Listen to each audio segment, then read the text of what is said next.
আজকের মূল আলাপে যাওয়ার আগে আমি আর একটা জরুরি আলাপ সেরে নিতে চাই। পার্বত্য চট্টগ্রাম নিয়ে আমার আলাপে একটা জিনিস বাদ পড়িছে, এটা বলে রাখা দরকার। যারা আগে দেখেন না ভিডিওটা দেখতে পারেন, এইখানে আমি মোটা দাগে আলোচনা করছি কিভাবে পার্বত্য চট্টগ্রাম সমস্যার সমাধানের পথে আগানি যায়।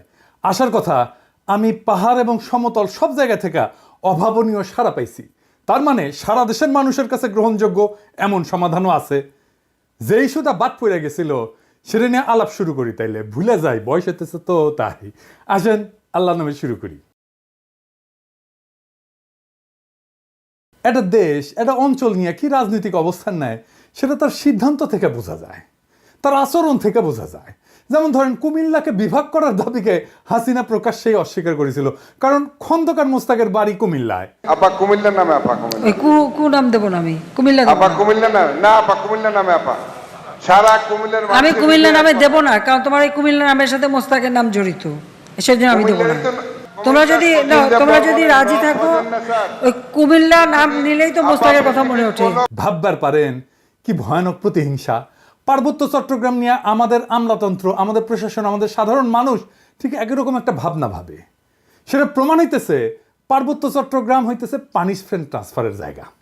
সরকারি কর্মচারীদের পানিশমেন্ট ট্রান্সফার দেওয়া হয়, পার্বত্য চট্টগ্রামে যাওয়া পানিশমেন্ট। এটা আমাদের আমলাদের মেন্টালিটি। হ্যাঁ ঠিক আছে, এলাকার দুর্গম, ম্যালেরিয়া হয়, এখানে বাস করা চ্যালেঞ্জিং সমতলের মানুষের জন্য, কিন্তু সমতলের মানুষ তো যায় ওইখানে, তাই না, বাস করতে। তাহলে ওই জায়গায় পোস্টিং কেন পানিশমেন্ট পোস্টিং হবে? ওটা কি বসবাসের অযোগ্য জায়গা? ওখানে যারা থাকে তারা মানুষ না, তারা বাংলাদেশি না? তার মানে দেশের ভূখণ্ডের মধ্যে এমন একটা জায়গা লাগবে যেটা বাস করলে সেটাকে শাস্তি বলে মনে হবে।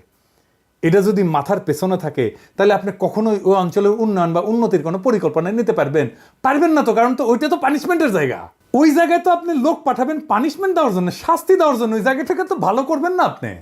ওই জায়গায় কোনো উন্নয়ন পরিকল্পনা নিতে পারবেন না, কোনো উন্নতির কোনো পরিকল্পনা নিতে পারবেন না। আমি গ্যারান্টি দিয়ে বললাম, লিখে রাখতে পারবেন।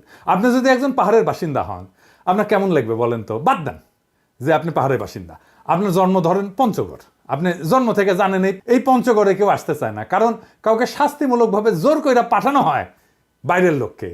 আপনার কেমন লাগবে তখন ভাবেন। অন্য দিক থেকে দেখেন, পার্বত্য চট্টগ্রামে একটা রাজনৈতিক অস্থিরতা আছে, তাই না? সে ঘর পড়ার মধ্যে আলু পোড়া দিয়ে খাওয়ার জন্য রেডি হয়ে আছে আমাদের বন্ধু রাষ্ট্র ইন্ডিয়া। সেই জায়গায় আপনি একটা দুষ্টু কর্মকর্তারে পাঠাইলেন, আপনার বিবেচনায় দুষ্টু, শাস্তি দেওয়ার জন্য। তো সে কি করবে? সে তো শত্রুর সাথে হাত মিলায় রাষ্ট্রের সাথে শত্রুতা করবে, ঠিক কিনা? এটা আমাদের রাষ্ট্রনায়করা চিন্তা করলো না, কারো মাথায় আসলো না যে এবার বুঝেছেন তো, ওনারা বুদ্ধিমান উচ্চ শিক্ষিত হইলেও আক্কেল কম। বুদ্ধি শিক্ষা ডিগ্রি না থাকলেও চলে, কিন্তু আক্কেল না থাকলে গেল সারা। এইভাবে রাষ্ট্রের হোগা মারিছে শিক্ষিতরা। রাখাইন রাষ্ট্র হইতেছে, মায়ানমার রেজিম বদলাবে, রোহিঙ্গা ইস্যু আছে। পার্বত্য চট্টগ্রাম অঞ্চল আমাদের জন্য খুবই গুরুত্বপূর্ণ হয়ে উঠবে শিগগিরই। আমি ডক্টর খলিলুর রহমানের প্রতি দৃষ্টি আকর্ষণ করতেছি, জনপ্রশাসনে পার্বত্য চট্টগ্রাম প্রসঙ্গে একটা মৌলিক পরিবর্তন আনতে হবে। এইটা আপনার যে দায়িত্ব রোহিঙ্গা ইস্যুতে, তার সাথেও যুক্ত। আশা করি এটা আপনি করবেন। আপনারা জানেন উনি আমার গুরুজন এবং প্রিয়জন, ওনাকে আমি ব্যক্তিগতভাবে বলতেই পারি, কিন্তু এইটা এমন একটা জাতীয় গুরুত্বপূর্ণ ইস্যু যে এইটা আমি প্রকাশ্যেই ওনাকে আহ্বান জানানো সঙ্গত বলে মনে করতেছি। ডক্টর খলিলকে আমি আসলে কি কাজ করার আহ্বান জানাই, আসেন সেটা একটু শুনি। পার্বত্য চট্টগ্রামে আমরা আমাদের বেস্ট অফিসারদেরকে পাঠাবো, বেস্ট সেরা অফিসারদেরকে পাঠাবো, যারা শুধু তাদের পেশায় দক্ষ না, তারা হৃদয়বান মানুষ হবে। পার্বত্য চট্টগ্রামে গান্দা অফিসার যাবে না, দুষ্ট অফিসার যাবে না, ভালো অফিসার কেন যাবে ওইখানে? কারণ উনাদের আমরা প্রণোদনা দেব। পার্বত্য চট্টগ্রামে পোস্টিংয়ের জন্য মূল বেতনের দ্বিগুণ প্রণোদনা হিসাবে পাবে যারা যাবে।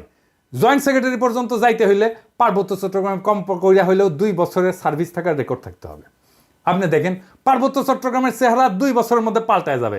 পার্বত্য চট্টগ্রাম হয়ে উঠবে সবচাইতে শান্তির আর সমৃদ্ধির এলাকা। আমি চ্যালেঞ্জ দিলাম, লিখে রাখতে পারেন। এইবার আসেন আমাদের আসল আলাপ, প্রিয় বিএনপি নিয়ে কথা বলি।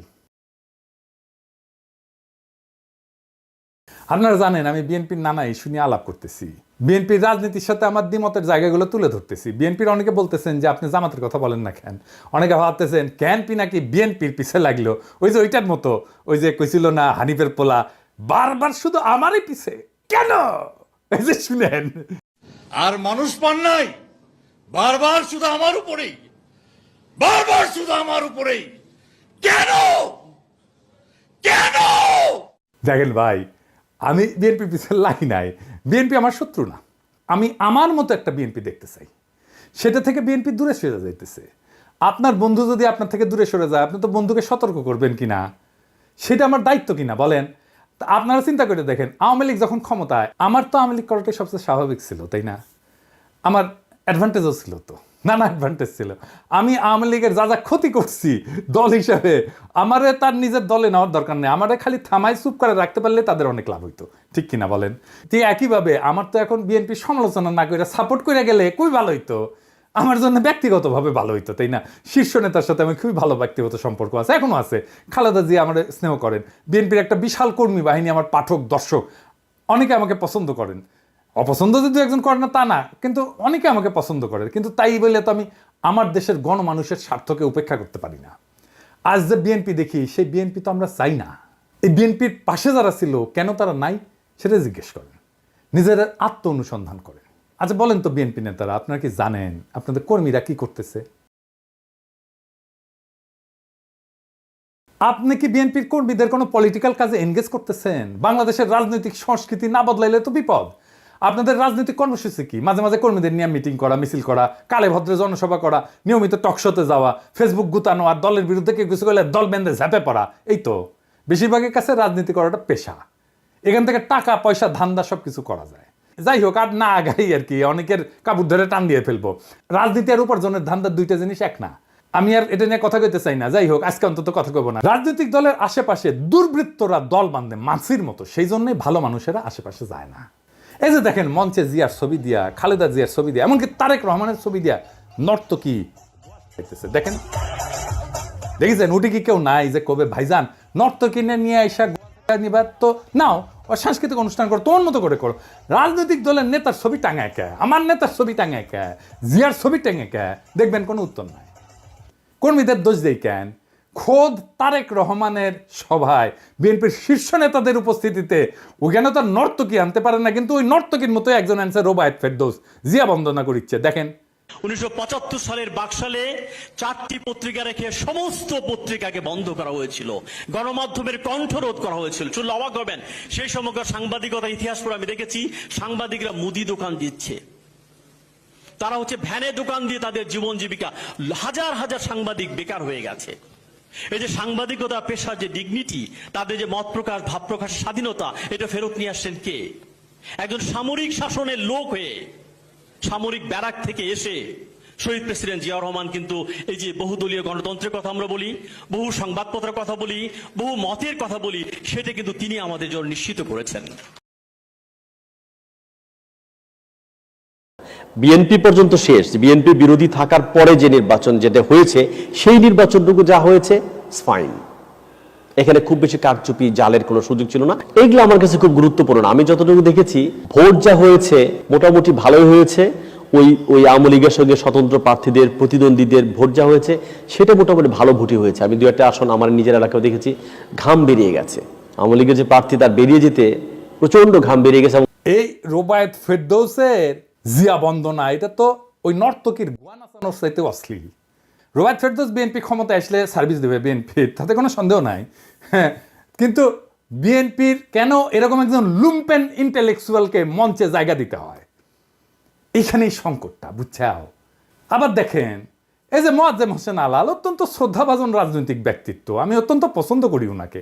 উনি কইতেছেন জয় বাংলা আওয়ামী লীগের স্লোগান না, মুক্তিযোদ্ধাদের স্লোগান। তার মানে বিএনপি জয় বাংলা স্লোগান দিবে মুক্তিযুদ্ধের নামে। তাছাড়া জয় বাংলা স্লোগানকে ডিফেন্ড করতে আসে কেন আলাল ভাই? বলেন তো, উনি তো ছোটখাটো নেতা না। এইবার দেখেন, ওই যে ফজলুর রহমান, ওর যে মারিছিলাম, ঝাড়িয়ে দিছিলাম না, ওই মালটা কলে থামেনি, বুঝেছেন? আসেন ফজলুর রহমানকে দেখে, খালেদা জিয়ার উপদেষ্টা ফজলুর রহমান ওয়াজের বিরুদ্ধে বক্তব্য দিতেছে, শুনেন। কোন দেশে এইভাবে মাইক লাগায় সারা রাত শুধু রাজনৈতিক বক্তৃতা হয়, যার নাম কয় ইসলাম? এটা তো একটা ওয়ারান দেশ পাইছে, যা ইচ্ছা তা বলতেছে মৌলানা মৌলবীরা, এবং হেলিকপ্টারে যাইতেছে, গাড়িতে যাইতেছে, লাখ লাখ টাকা নিতেছে। এটা তো একটা ব্যবসা বাণিজ্যের ব্যাপার। এবং এরা তো দুনিয়ার সমস্ত কালচার শেষ করে, বাঙালির যে কালচার, শিক্ষা, সংস্কৃতি, নাটক, যাত্রা, গান, বাউল, মাজার সব শেষ করে দিতেছে তারা। কি চায় তারা? এই দেশে কিছু থাকবে না। সমস্ত বাগানে তার কণ্ঠে তো সেই নাস্তিকদের প্রতিধ্বনি, তার কণ্ঠে তো সেই বামেদের প্রতিধ্বনি, সেই ফেরাউন নমরুদের প্রতিধ্বনি। এইসব হইতেছে কি চারিদিকে, কি হইতেছে? দেখে মনে হইতেছে না যে আওয়ামী লীগ আমলে যা যা শুনতেন, যা যা শুনতেছিলেন, এখন বিএনপি সেটাই করিচ্ছে। শুধু বিএনপি মাইক বাজায়, ওই যে সোহরাওয়ার্দীর বডিগার্ডের ভাষণ না বাজাইতে শুরু করে। এটাই তো আমার চিন্তা এখন। এই ফজলুর রহমান তো খালেদা জিয়ার উপদেষ্টা, সে খালেদা জিয়াকে কি উপদেশ দিবে, কি করাই নিবে খালেদা জিয়াকে উপদেশ দিয়া, সেটা কে আল্লাহ জানে। আপনি এখন কইবেন খালেদা জিয়াকে কইলেই শুনবেন উনি? আপনাদের একটা জিনিস জানায় রাখি, উনি খুবই ডেমোক্রেটিক লিডার। উনার আশেপাশে দায়িত্বশীলদের পরামর্শ উনি শোনেন এবং সে অনুযায়ী কাজ করেন। উনি বোঝেনও যদি যে কাজটা করা উচিত না, তারপরে উনি করেন এটা। খালেদা জিয়ার লিডারশিপ কোয়ালিটির এটা একটা গুরুত্বপূর্ণ দিক যে উনি ডেমোক্রেটিক্যালি সিদ্ধান্ত, ওনার নিজের সিদ্ধান্ত যদি এটার বিরুদ্ধেও হয়, তারপরেও দলের লোকেরা, অন্যান্য দায়িত্বশীলরা যেটা বলবে সেটাই উনি করবেন। এই প্রসঙ্গে একটা ঘটনার কথা উল্লেখ করি, যা আমি ওই ঘটনায় যুক্ত একজনের কাছ থেকে শুনছি। বলে না হর্সেস মাউথ। বিষয়টা জানলে আপনারা বুঝবেন কেন আমি ফজলুর রহমানের এই অ্যাটিটিউডে বিচলিত হচ্ছি। গল্পটা আর এক ফজলুর রহমানকে নিয়ে, বীর ফজলুর রহমান, বিডিআর এর জেনারেল ফজলুর রহমান। আপনারা ওনাকে চেনেন, রেসপেক্ট করেন, কিন্তু আমি জানি না যে ওনার সমস্ত কীর্তি, ওনার সমস্ত গৌরব এটা জানেন কিনা। উনি মুক্তিযোদ্ধা ছিলেন, উনি মাদ্রাসা পড়া ছাত্র কিন্তু ব্যাকগ্রাউন্ডে, এবং বিডিআরে থাকাকালে তার নেতৃত্বে 2000 সালে বাংলাদেশ এবং মায়ানমারের মধ্যে একটা যুদ্ধ হয়েছিল, নাভ যুদ্ধ বলে। বাংলাদেশের একজন সেনারও মৃত্যু হয়নি, কিন্তু মায়ানমারের 650-র উপরে সৈন্য নিহত হয়েছিল। মায়ানমার পরাজয় মেনে নিয়ে শান্তি চুক্তি করছিল। 2001 সালে ভারত একটা জায়গা জোরপূর্বক দখল করে নিয়েছিল, সিলেটের পাদুয়ায়। এটা উদ্ধার করে 72 সালে এটা দখল করছিল। 72 থেকে 2001 সাল পর্যন্ত বিএসএফ এর দখলে ছিল ওই অঞ্চলটা, বাংলাদেশের ভূখণ্ড। আবার 2001 সালে 18 এপ্রিল ভারতের কুড়িগ্রাম জেলার রৌমারী উপজেলায় বড়বাড়ি বিডিআর ক্যাম্প দখলের জন্য বাংলাদেশের অভ্যন্তরে বিএসএফ আগ্রাসন চালায়। উনার নেতৃত্বে বিডিআর বাহিনী অনুপ্রবেশকারী বিএসএফ এর দলকে পরাজিত করে এবং অনেক বিএসএফ এর জওয়ান মারা যায়। এবং বিএসএফ ওই ঘটনার জন্য এই জেনারেল ফজলুর রহমানকে বিশেষভাবে দায়ী করে। উইকিপিডিয়াতে একটা ঘটনা লিখিছে, ওই যে ফজলুর রহমানের কে নিয়া, সুপু আছে না, ওই যে সুপু প্রেসিডেন্ট, বিএনপি পিও প্রেসিডেন্ট আর কি, ওই যে 1975 সালে 20 আগস্ট সোহরাওয়ার্দীর বডিগার্ডের জয় বাংলা করে দেওয়ার প্রতিবাদ করতে গিয়ে গ্রেপ্তার হয়ে জেলখানায় নিয়ে যাওয়া হয়। সেখানে সে লিখিচ্ছে ফজলুর রহমান নাকি তার লাঠি মারতে মারতে কইছিল, এই বেটা তোর বঙ্ক বল্টু কোথায়, উঠি লিখিছে, ও নিজে লিখিছে, উনি লিখিছে উনি নাকি পাকিস্তানি ফেরত সামরিক অফিসার। এটা সুপুর নিজেই লিখিছে, তবে এটা ভুল। আমি জেনারেল ফজলুর রহমানকে জিজ্ঞেস করেছিলাম যে ফজলুর ভাই এটা কি আপনি করেছিলেন, আমাকে পাশত লাথি মারিছিলেন? তো এখানে বললেন পিনাকি তোমাকে মনে হয় আমি এই কাজ করতে পারি। সুপু যার কথা লিখেছে সেই লোক হইতেছে 15 ইস্ট বেঙ্গল রেজিমেন্টের নাম হইতেছে ফজলুর রহমান ফারুক। উনি এখনো বেঁচে আছেন কিন্তু। আর উনি ফজলুর রহমান ছিলেন 10 ইস্ট বেঙ্গল রেজিমেন্টের, এবং বরং উনারে ডেকে আনা হয়েছে যে চুপপুরে ধরা হয়েছে, যাইয়ে উনি ছাড়াইছেন চুপপুরে। যাই হোক, উনি আর্মি থেকে কিভাবে বিদায় নিলেন এটা জানেন? আসেন সে আলাপটা করি। উনাকে বাধ্যতামূলক অবসরে পাঠানো হয়েছিল। পাঠাইছিল কে জানেন? কে জানেন? হাসিনা না, খালেদা জিয়ার সরকার। খালেদা জিয়াকে কয়েকজন জেনারেল এই বুদ্ধি দিছিল। কোন কোন ইন্ডিয়াপন্থী জেনারেল এই বুদ্ধিটা দিছিল তাদের নামটা বললাম না, আমি সবার নাম জানি। মনে রেখেন, এটা আমার জেস্টার অফ গুডউইল। বললে কলে সিপাহী জনতার মাইর খাইয়া ভত্তা হইয়া যাবেন, আমি কইলাম না সেই জন্য।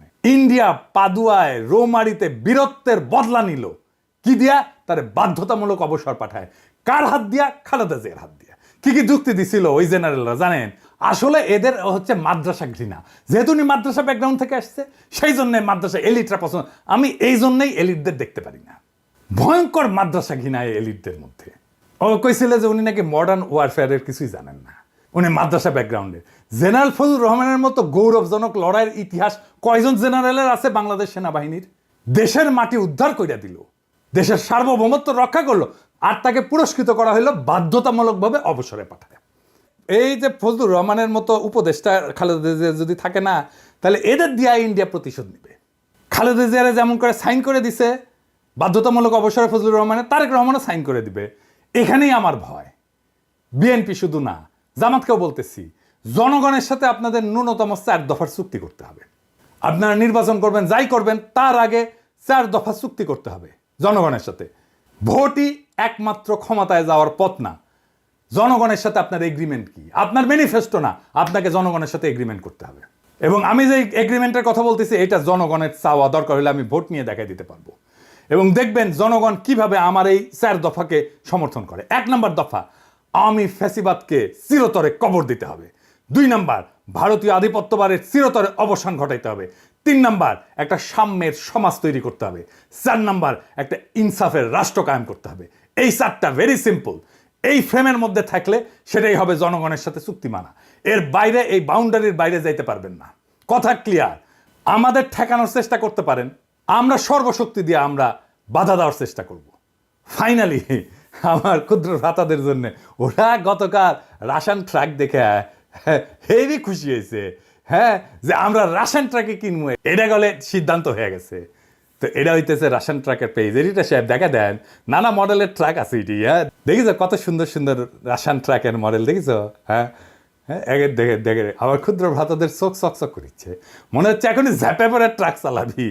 হেভি ড্রাইভিং এর লাইসেন্স আছে বেটা, হ্যাঁ, আগে লাইসেন্স হোক তারপরে ট্রাক চালানি।